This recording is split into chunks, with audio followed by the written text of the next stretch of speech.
రాజకీయం ఎట్లుంటదంటే పవర్లు ఉన్నంతసేపు పబ్లిక్ అంతా నిమ్మలంగా ఉన్నట్టు, ఏ బాధలు లేనట్టు, ఎవరికి ఏం నష్టం జరుగుతలేనట్టు, పల్లెలు ప్రశాంతంగా ఉన్నట్టు, పచ్చటి అడవులు పెరుగుతున్నట్టు, జీవరాశి బలగం ఎక్కువైతున్నట్టు, వాతావరణం తేటగా ఉన్నట్టు అనిపించేటట్టుంది.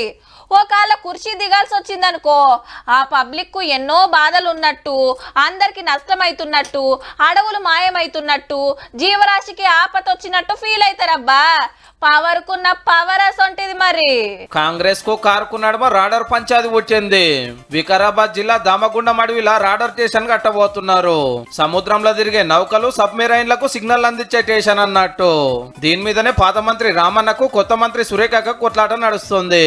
12 లక్షల చెట్లు కొట్టేసే ప్రాజెక్టుకు వీళ్ళు జెండా ఊపితే అక్కడ ఒక్క చెట్టు కూడా నరికేటువంటి పరిస్థితి లేదు. ఆ రేడియేషన్ తోని నష్టం జరుగుతుందని చెప్తున్నారు. ఇవన్నీ తెలుసా ఈ ప్రభుత్వానికి? పర్యావరణకు గాని, పక్షులకు గాని, జంతువులకు గాని, ప్రజలకు గాని ఎటువంటి ముప్పు వాటిల్లదు అని డిసైడ్ చేసుకున్న తర్వాత మాత్రమే మాకు తెలుసు కాబట్టి గత 10 ఏళ్ళుగా దానికి రానియలేదు. అప్పటి ప్రభుత్వమే జీవో నెంబర్ 44 జారీ చేయడం జరిగింది.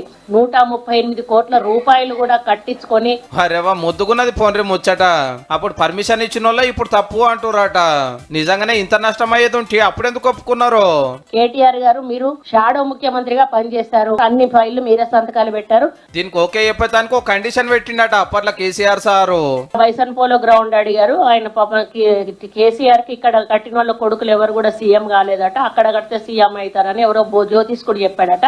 సికింద్రాబాద్ లో ఉన్న బైసాన్ పోలో గ్రౌండ్ సెంట్రల్ ఇయ్యనందుకు పాతది గులగొట్టి ఈడనే కొత్తది కట్టిండు అన్నట్టు. ఇక డెవలప్మెంట్ ముచ్చట మీద చిన్న సీఎం బట్టి సార్ అరుచుకున్నాడు.